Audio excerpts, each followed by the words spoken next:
Kemarin berita di Padang, ini Bapak sekalian, di Padang, ya, mohon maaf saya bukan ingin membuka aib ini memang faktanya begini kondisi umat Minang, orang Padang, orang Minang sekarang hari ini, ya. Ketangkap, bukan dari mulut si Fahri, bukan dari mulut saya. Ada orang bilang, Ustaz kok kasabana kajinya Ustaz Anjiang, awak di Panjiangnya Pak. Nyodi musaji anjing-anjing dikajinya aja. Khutbah anjing-anjing. Orang Islam 7 keturunan, sholat seminggu sekali. Bayangkan Pak, Islam 7 keturunan, sholat seminggu sekali. Sudah jadi laki orang, lah jadi ayah orang, lah jadi mama orang, sholat bilotakana. Itu mama anjing namanya itu. Kasaban apa? Itu namanya ayah anjing. Ya.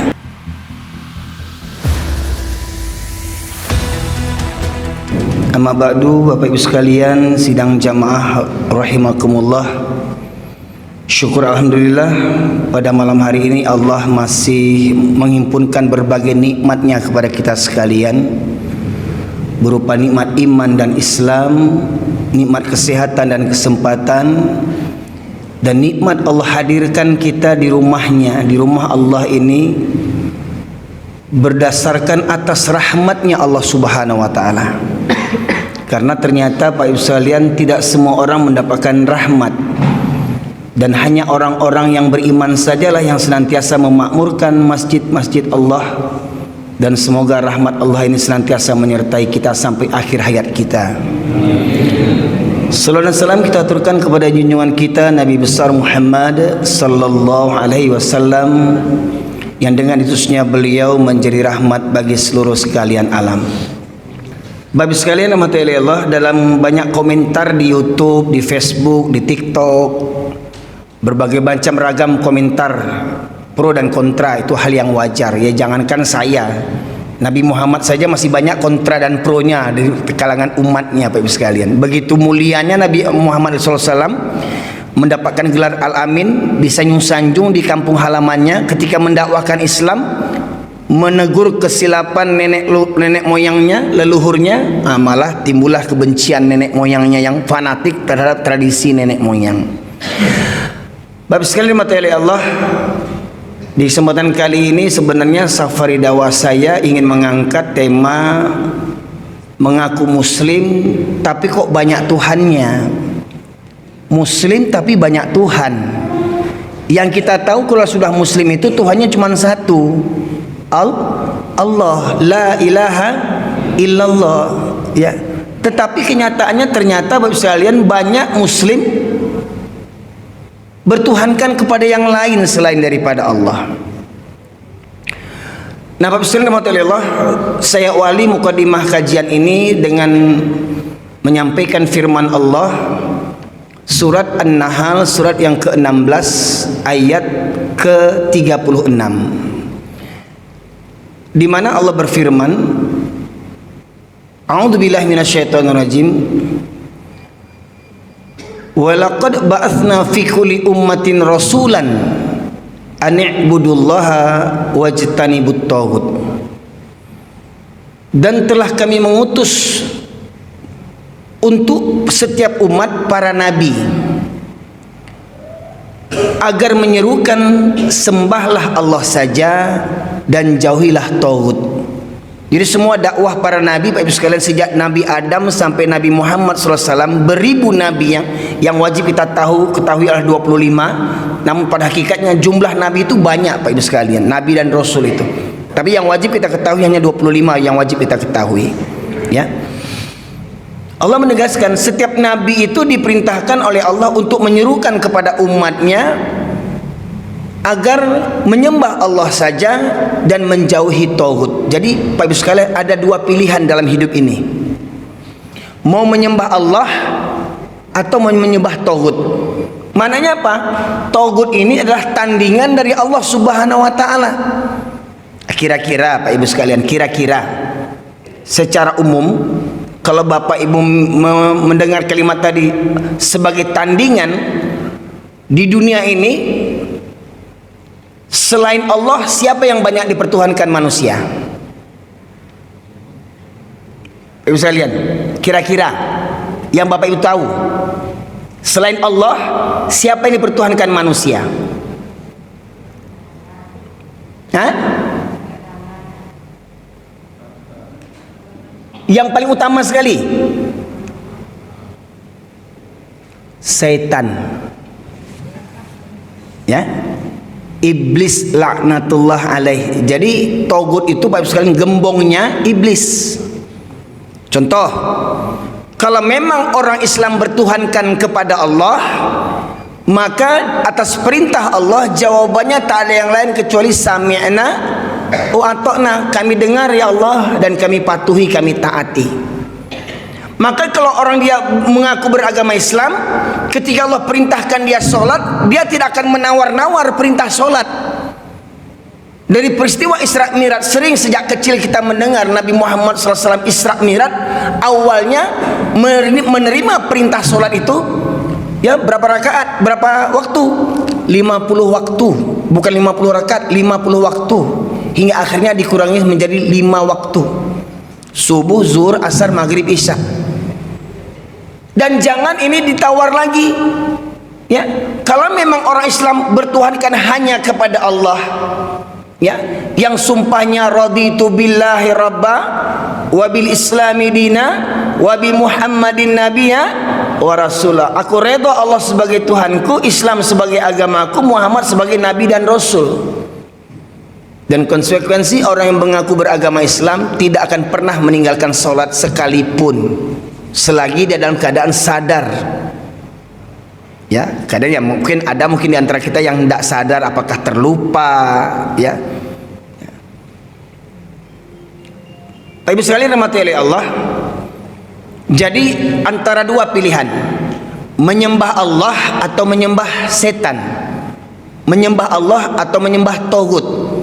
Ya, di dalam surat Al-Baqarah ayat 256 Allah berfirman, a'udzubillahi minasyaitonirrajim, la ikraha fid din qad tabayyana ar-rusydu minal ghayy faman yakfur bit-taghuti wa yu'min billahi faqad istamsaka bil urwatil wuthqa la infisama laha wallahu sami'un alim. Di penggalan ayat, faman yakfur bit-taghuti wa yu'min billah, barang siapa yang ingkar, kufur kepada taghut dan beriman kepada Allah, faqad istamsaka bil urwatil wuthqa, maka dia telah berpegang kepada tali buhul yang amat kuat yang tidak akan pernah terputus sekalipun. Jadi Bapak sekalian, konsekuensi daripada kalimat la ilaha illallah, dalam kalimat tauhid ini didahului oleh kalimat harfun nafyun, namanya lam alif, la, yang mananya artinya huruf yang menafikan, meniadakan. La ilaha, tiada ilah, tiada Tuhan, illallah, kecuali hanya Allah. Jadi dalam kalimat tauhid itu Pak Ibu sekalian ada dua rukunnya. Yang pertama an-nafyu, yaitu menafikan berbagai Tuhan yang batil.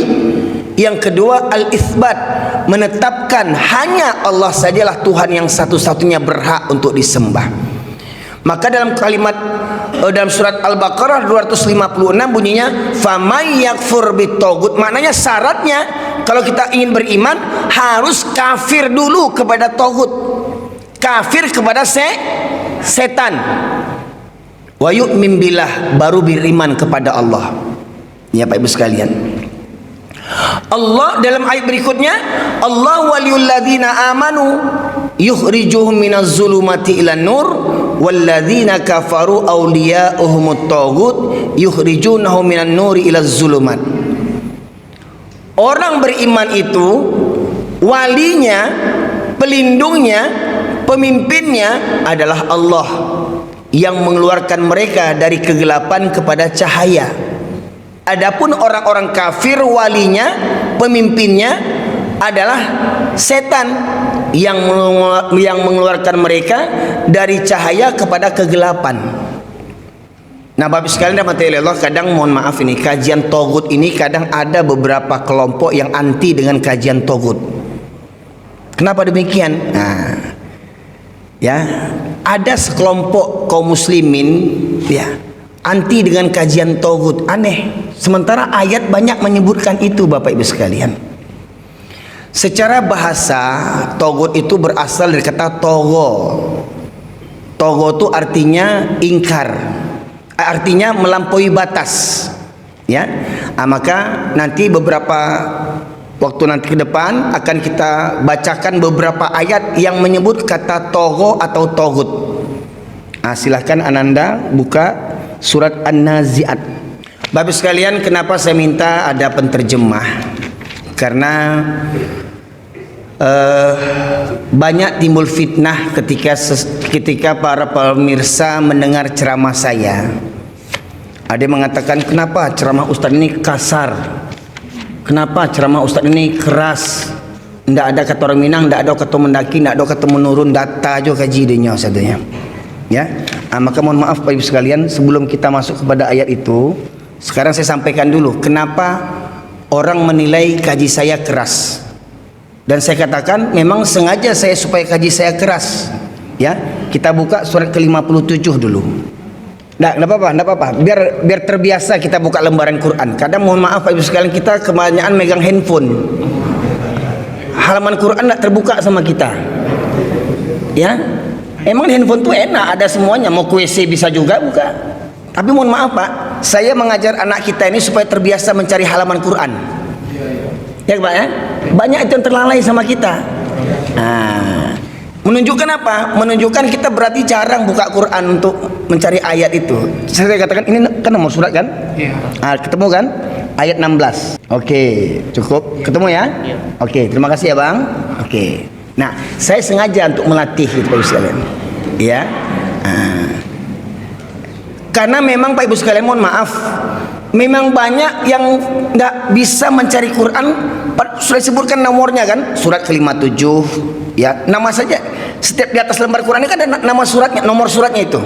Tinggal kita cari halamannya. Jangan tanya juznya, jangan tanya halamannya, cari saja nomor suratnya, ayatnya berapa.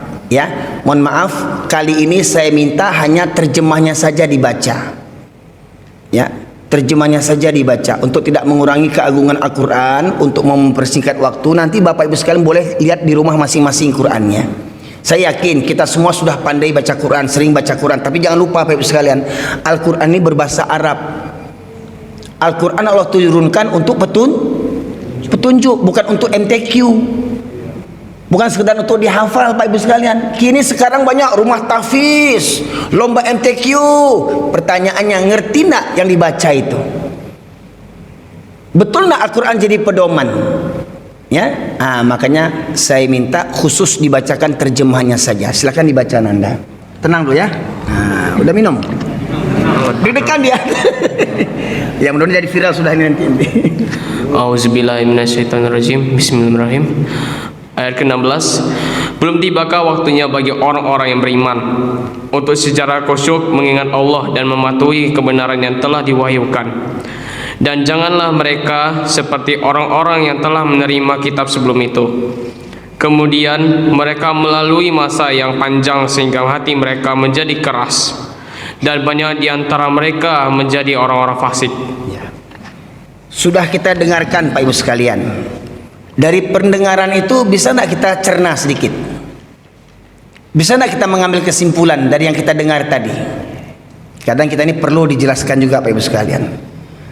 Dalam ayat itu Allah menegaskan, belumkah tiba masanya bagi orang beriman untuk tunduk, khusyuk hati mereka mengingat apa yang diturunkan Allah. Tunduk, patuh. Maknanya apa kalau bahasa Minangnya Pak? Bilojo lai, lah barau mu, jangan bampok jo lai, lah barau mu, nenek-nenek jangan badisko jo lai. Ya, lah barana. Kadang ada Pak Bu sekalian, mohon maaf ini, ada orang Islam sudah ubanan masih nggak sholat. Ada enggak? Kemarin berita di Padang, ini Bapak sekalian, di Padang, ya, mohon maaf saya bukan ingin membuka aib ini memang faktanya begini kondisi umat Minang, orang Padang, orang Minang sekarang hari ini, ya. ketangkap nenek-nenek main remi. Coba bayangkan, nenek-nenek main kartu judi. Nenek-nenek 5 orang lah ubanan. Waktu main itu tidak pakai jilbab, ubanan, keriput, pakai baju you can see. Dibawa ke penjara pakai jilbab dia rupanya. Gede pula jilbabnya itu. Lah gaek, lah nenek-nenek, lah kau mati, nek anduang, masya Allah. Bukannya mati, main judi, masya Allah. Sampai polisi datang Pak menangkapnya, macam seperti menangkap orang narkoba. Karena Pak, jadi saya rutin berdakwah di situ, khutbah Jumat sekitar dekat situlah. Rupanya ada jamaah mengatakan, Pak Ustadz, RT itu kawan saya. Kenapa dilaporkan ke polisi? Sudah sering nenek-nenek itu udah kasih tahu. Sudah sering diingatkan nenek-nenek itu. Mada. Cuma karena nenek itu dah banyak makan asam garam, nggak cukup makan garam, makan basinya, basi pakak, basi turiak, basi mada, basi bana, kare bana itu. Nenek-nenek, astagfirullahalazim, baa, lakinya baa, anaknya baa, minantunya baa, cucunya mencari bantu tu keluarganya ditangkap ke penjara, ditangkap ke polisi. Dek judi Pak Ibu sekalian, itulah dek emansipasi tadi itu. Lakinya bampu dilapor, bininya main remi di rumah orang. Ya Allah, ini ya katanya orang awak banci jo Cino, apalagi orang Pariaman kan, tidak ada orang Cino di Dabia, orang Cino di kampung awak. Tapi perangai orang Cino awak kerajuan. Yang setahu ambo yang suka main budak batu domino, yang saya tahu sejak kecil-kecil dulu, saya lahir besar di Medan Pak Ibu sekalian. Yang suka main batu domino itu orang Cina Pak, di kedai kopi, betul enggak Pak? Tua muda, ubanan, laki perempuan biasa main batu domino di kedai kopi. Nah hari itu yang ditiru sama kita orang Minang. Laga banci jo Cino di Dabiah Cino, oh di Pariaman ada Cino, perang orang Cino di kerajaan orang Pariaman.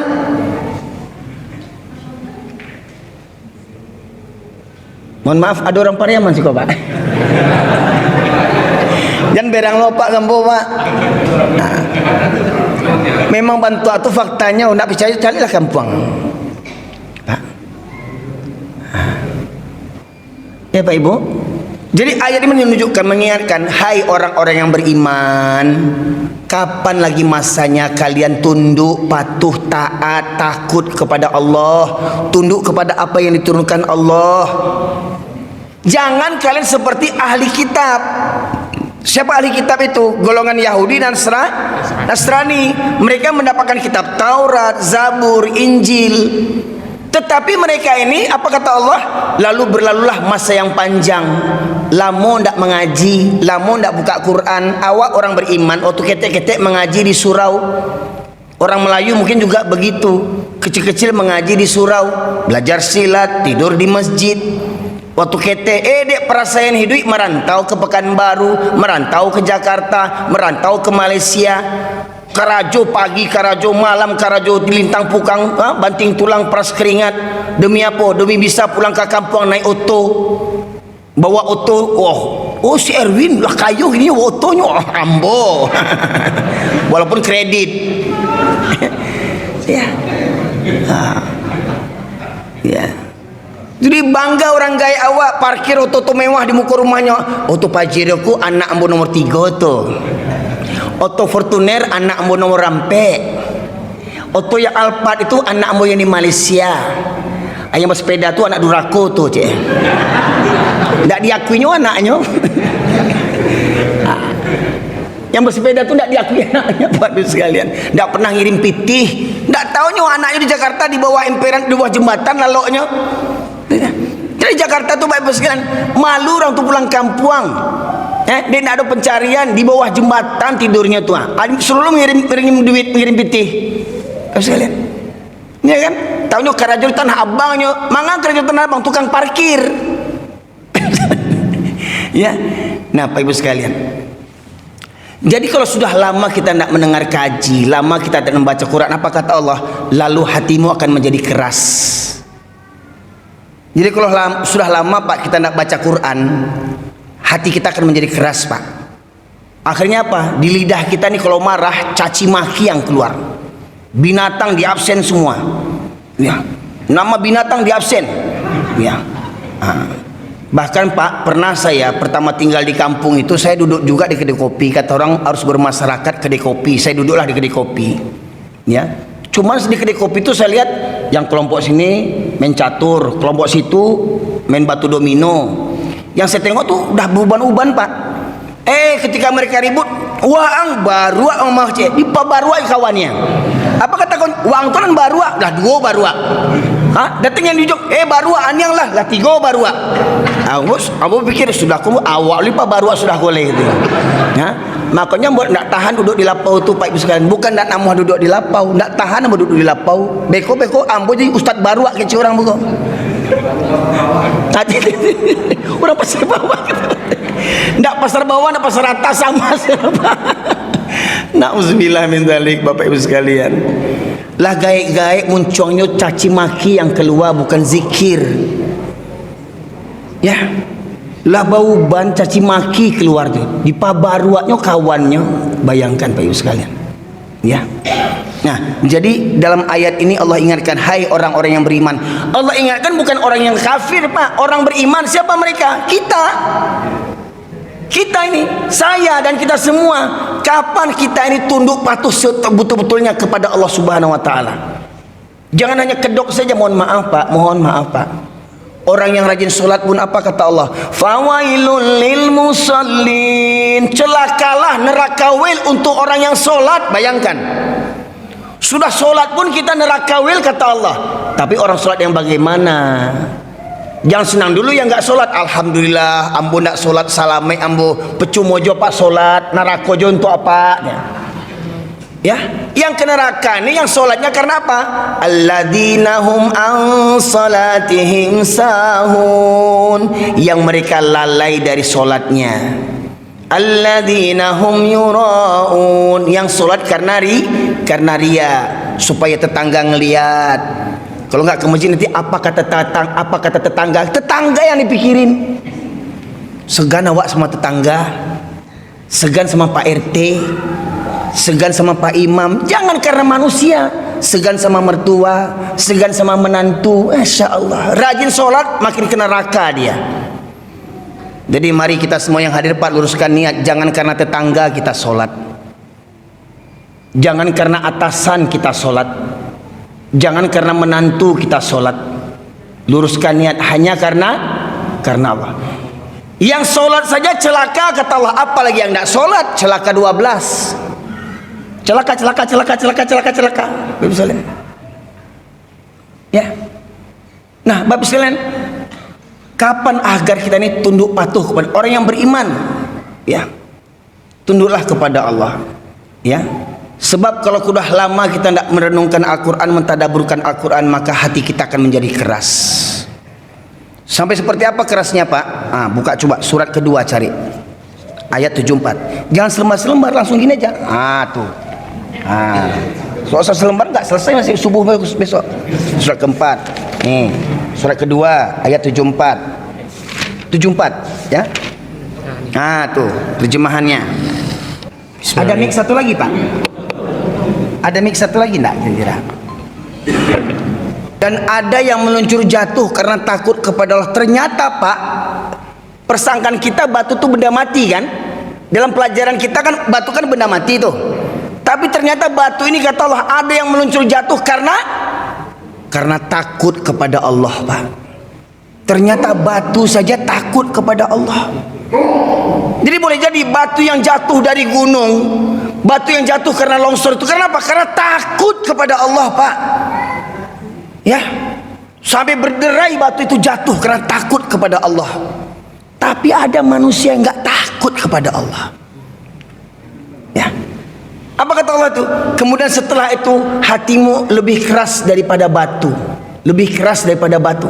Sementara di antara batu itu ada yang ada air mengalir. Contoh Pak, ini batu. Ya, ditetesi dengan air setetes, tapi terus ditetesin. Gimana jadi batu ini Pak? Berlobang, bahkan bisa sampai pecah. Itu batu Pak. Dengan air, kalau kita pikir apa sih kekuatan air setetes itu? Tetapi air setetes itu bisa melobangkan batu yang keras. Batu yang keras saja bisa hancur dengan setetes air. Bagaimana mungkin ada orang beriman dengan setetes hidayah, dengan sepotong ayat tak beriman kepada Allah? Batu aja kata Allah ada yang meluncur jatuh karena takut kepada Allah. Jadi kalau sudah kita lama tidak mendengar kaji, lama tidak ke masjid, lama tidak sholat berjamaah, maka hati kita akan menjadi keras, bahkan lebih keras daripada batu. Pertanyaannya Pak, mohon maaf ya Pak ya, hampir di mana-mana saya ketemu jamaah ke umurnya 50 tahun ke atas semua ini kayaknya ini. Hah? Yang sebayangan anda kita ini berapa orang yang hadir sekarang ini? Satu, berapa umur sekarang? 15. Abang dah berapa itu umurnya? Abang ya? Berapa umur? 28. Itu berapa umurnya? 14. Itu berapa umurnya? 15. Yang lain gak ada di kampung ini? Cuman ini isi anak pemuda nih. Hah? Oh ini ada. Hah? Dari sekian banyak perumahan di sini, cuman ini yang anak-anak muda ini. Pak Ibu sekalian, ya. Mana yang lainnya? Merantau ya. Oh kalau merantau ya alhamdulillah wajar. Tapi hati-hati kalau di rumah, kalau di kafe, siap-siap orang tuanya diseret ke neraka nanti. Apa kata Allah? Ya ayyuhalladzina amanu qu anfusakum wa ahlikum nara. Wahai orang yang beriman, peliharalah dirimu dan keluargamu. Jadi jangan yang tua-tua saja yang ke masjid, bawa anak, bawa menantu, bawa anak, bawa cucu. Jangan apa-apa aja. Udah gege-gege baru ke surau muda dulu manga. Udah pensiun baru ke surau. Ndak laku lagi tanda tangan, ndak dihormati lagi di kantor baru ke surau. Baalai ta campak wa. Ka Allah aja mengadunya. Dulu waktu muda kama. Mudah-mudahan yang tiba-tiba kini sejak muda lah bantu aku. Amin. Coba mana yang muda-muda coba? Mananya apa? Kalau anak-anak kita Pak Ibu sekalian, menantu kita lama ndak ke masjid, lama ndak baca Quran, lama ndak mendengarkan ceramah, mata hati anak-anak kita akan keras seperti batu Pak. Itu maksudnya apa? Sulit dia tahu, sulit dinasihati. Sekarang hari ini bahkan anak yang ngatur orang tua, bukan orang tua yang ngatur anak. Bagaimana kita seorang ayah bisa menjadi pemimpin di negeri orang, sementara di rumah sendiri aja suara kita nggak didengar anak-anak kita, anak kita aja nggak dengar suara kita. Jadi mohon maaf, jangan bangga jadi gubernur, jadi presiden, jadi apa segala macam. Di rumah saja kita nggak didengar sama anak kita. Menunjukkan apa? Kita pemimpin yang gagal Pak Ibu sekalian. Karena apa? Boleh jadi mungkin salah asuhan. Ya. Bapak sekalian mati Allah. Jadi itu yang menyebabkan hati kita keras seperti batu, lama tidak mengaji. Nah, kemudian saya jelaskan kembali Bapak sekalian, apa akibatnya kalau kita lama tidak mengaji? Apa akibatnya kalau kita tak lama mentadaburi Al-Quran? Apa akibatnya? Buka surat ke-7. Jangan selembar-selembar, langsung cari angka 7-nya. Dan bacakanlah Muhammad kepada mereka. Tunggu Pak Ibu, awal ayat ini ada perintah dan bacakanlah. Itu perintah dari Allah. Kalau ada perintah dari Allah, hukumnya apa Pak Ibu sekalian? Wajib. Dan bacakanlah hai Muhammad kata Allah. Tapi ingat, Nabi Muhammad sudah meninggal dunia. Dan Al-Quran ini selain Nabi Muhammad, untuk siapa Al-Quran ini? Untuk kita. Jadi ayat ini untuk saya, untuk bapak, untuk ibu, untuk kita semua. Ayat ini bacakanlah. Tentang apa dibacakan? Perintah orang yang telah kami berikan ayat-ayat kami kepadanya. Bacakan tentang orang yang dulu kami berikan ayat-ayat kami, pengetahuan tentang ayat-ayat Al-Quran. Dulu dia kecil mengaji, dia remaja mengaji, waktu di kampung mengaji, pondok pesantren dia, tamat pondok pesantren dia. Ya. Ilmu agamanya ada, sarjana SAG, sarjana alam gaib, sarjana agama. Bapak Ibu sekalian. Terus? Kemudian dia melepaskan diri dari ayat-ayat itu. Kemudian dia melepaskan diri dari ayat-ayat itu. Maknanya apa? Dulu dia tahu mana yang halal, mana yang haram. Nak, solat itu hukumnya wajib, meninggalkan solat hukumnya dosa. Nak, judi itu haram, zina itu haram. Ya, alhamdulillah. Ini pembukaan ya Farhan. Ya. Ya.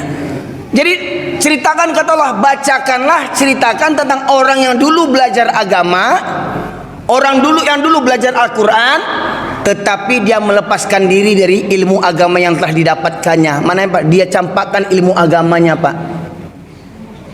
Pak, dia campakkan ilmu agamanya. Dulu dia tahu mana yang halal, mana yang haram. Tapi setelah makin dewasa Pak, nggak tahu lagi mana yang halal, mana yang haram. Lanjut. Lalu dia diikuti oleh setan sampai dia tergoda. Kalau sudah begitu pasti dia akan diikuti oleh setan. Lama tidak mengaji diikuti setan dia. Kalau sudah diikuti setan, apa yang setan membawa kemana Pak? Membawa kepada kesesatan, kepada neraka. Lanjut. Maka jadilah dia termasuk orang yang sesat. Maka jadilah mereka tersesat. Pak Ibu, kalau anak-anak kita lama tidak mendengarkan ceramah Pak, habis waktu untuk di kafe, habis waktu untuk main game, main Facebook, habis waktu untuk kongko dan segala macamnya, lama tidak pegang Quran, maka kata Allah, maka mereka akan menjadi sesat. Mereka akan menjadi sesat. Ya, Bapak Ibu sekalian. Lanjut. Ya. Sabar nanti lebih apa ya. Baik. Ayat seterusnya 175. 176. Dan sekiranya kami menghendaki, niscaya kami tinggikan derajatnya dengan ayat-ayat itu. Terus? Tetapi dia cenderung kepada dunia dan mengikuti keinginannya yang rendah. Maka perumpamaannya seperti anjing. Seperti apa? Seperti anjing. Yang keras lagi. Seperti apa? Seperti anjing. Seperti anjing ya. Itu betul tertulis anjing sini? Hah? Betul? Enggak ngarang-ngarang? Ada kata anjing sini? Ada kata anjing Pak. Ya. Jadi Pak, kata anjing itu Pak dari firman Allah Pak. Bukan dari mulut si Fahri, bukan dari mulut saya. Ada orang bilang, Ustaz kok kasabana kajinya Ustaz anjing, awak dipanjangnya Pak. Nyo di musaji anjing-anjing dikajinya. Nyo khutbah anjing-anjing. Nyo nak mencari kata anjing itu dari firman Allah kok Pak. Ya. Coba ulang lagi Fahri. Tetapi dia cenderung kepada dunia yang mengikuti keinginannya yang rendah. Apa kata Allah? Kalau kami menghendaki, kata Allah, kalau kami mau, kata Allah, kalau Allah ingin memuliakan kita Pak, saya atau Bapak Ibu sekalian, maka Allah pahamkan kita dengan Al-Quran Pak. Allah pahamkan kita dengan Al-Quran. Ya, kita bisa membacanya, kita membaca terjemahannya, kita tahu maksudnya, kita amalkan, kita dakwahkan, kita sampaikan. Disitulah letak kemuliaan kita. Tetapi apa kata Allah? Tetapi mereka cenderung kepada dunia.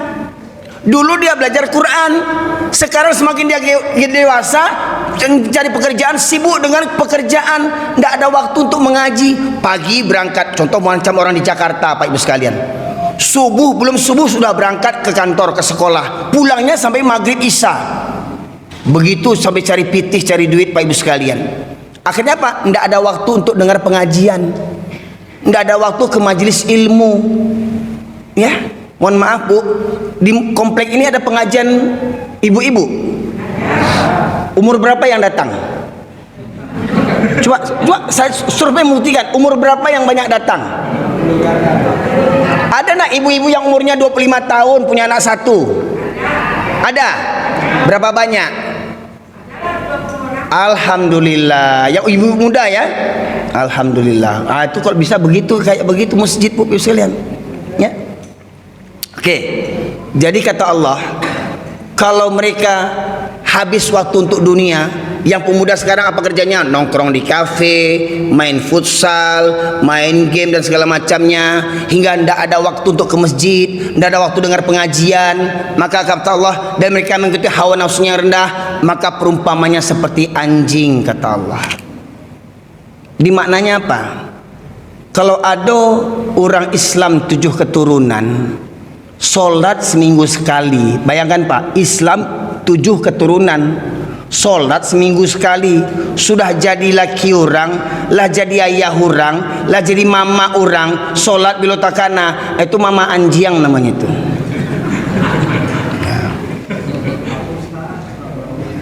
Kasaban apa? Itu namanya ayah anjing.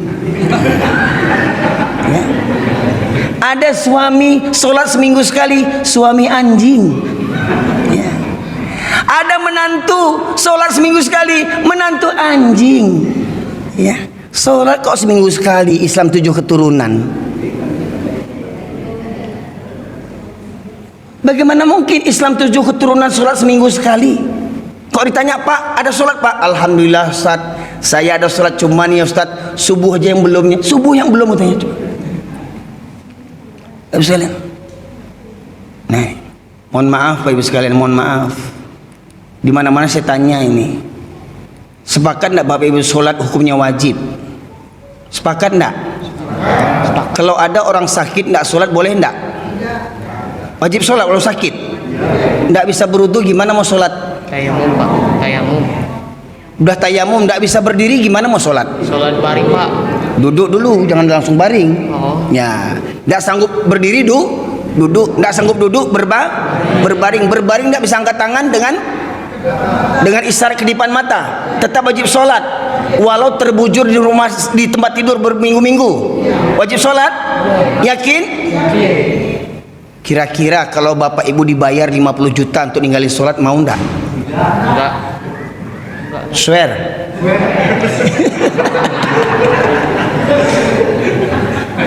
Waktu pesta pernikahan gimana? Sholat dulu.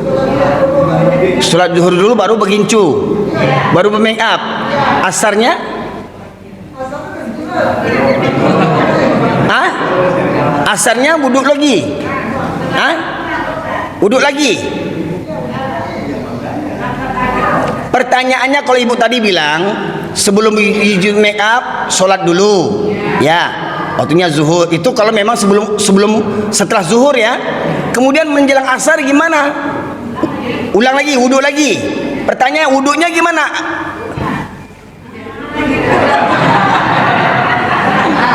Gitu? Hah? Loh, nanti kalau semua gincunya copot, celaknya turun gini, gimana? Oh, pakai kapas. Oh, pakai backlin. Oh, enggak. Gimana supaya bersih zat-zat kimia tadi kan? Bayangan Bu, survei membuktikan banyak pengantin Islam yang berpakaian begitu tuh tak sholat waktu pesta pernikahan. Betul enggak? Betul. Jujur kita nak? Enggak anak orang, enggak anak awak. Betul Pak? Enggak bini orang, enggak bini awak. Tapi bini mohon apa? Saya menikah, mohon maaf Pak, istri saya tuh enggak pakai gincu, enggak pakai make up, enggak pakai celak, enggak pakai syuting. Ancak ibu bagi sayanya, cantik bagi saya. Ya. Lo kan memang kecantikan istri kan memang untuk suami. Ngapain dipajang untuk suami orang? Dipercantik istri awak di depan laki orang. Apa kata orang? Ancak jo bininya ya. Barana ampek kau dan nanti jual kau. Ditunggunya jando bini awak tuh ya. Itulah bapak guan jo bini awak ancak ke orang lain. Akhirnya balaki di rumah, balaki di luar. Betul nak? Babini di rumah, babini di luar. Itu tadi. Baik sekalian. Jadi kata Allah tadi, kalau kita tidak peduli dengan Al-Quran, ya, cenderung kepada dunia dan mengikuti hawa nafsunya rendah, maka perumpamannya seperti anjing, kata Allah. Jadi kalau ada orang Islam karena cenderung kepada dunia, karena pekerjaan, tinggal sholat, anjing itu. Mohon maaf Pak, ini kan sedang renovasi masjid kita, enggak? Masih dalam tahap pembangunan Pak? Ya, masih tahu. Mudah-mudahan enggak kejadian ya, mudah-mudahan ya. Kebanyakan tempat lain kalau sedang renovasi masjid begini, masuk waktu sholat, apa kata mandornya? Hei anak buah, berhenti kerja, orang sholat. Tapi tukang-tukang tuh enggak sholat. Ya Bu, itu tempat lain. Sini Sama. Mohon maaf lah Pak, yang nggak sengaja saya Pak. Gimana lagi? Coba. Oh, atau mungkin pekerjanya orang Kristen kali ya? Hah? Apa kata mandornya? Berhenti kerja, orang sholat. Tapi dia nggak sholat. Kesimpulannya apa? Tukang tuh bukan orang. Batu kasana ke Ustaz. Balik kepada gini Bu. Cenderung kepada dunia. Untuk kerja sanggup dia. Hah?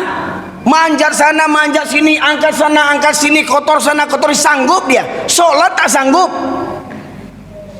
Hah? Orang malam tidur, dia kerja cari duit. Orang santai-santai dia mendaki gunung untuk pekerjaannya. Ke laut cari ikan, ke hutan cari kayu, ke pasar ngangkat beban-beban berat, kuli-kuli panggul itu. Tapi sholat tidak. Anjing. Ini kata Allah Pak. Bayangkan berapa banyak orang Islam bermental anjing Pak Ibu sekalian. Berapa banyak orang Islam hari ini sholat kapan maunya saja. Semoga keluarga kita nggak ada yang begitu Pak Ibu sekalian. Amin ya rabbal alamin.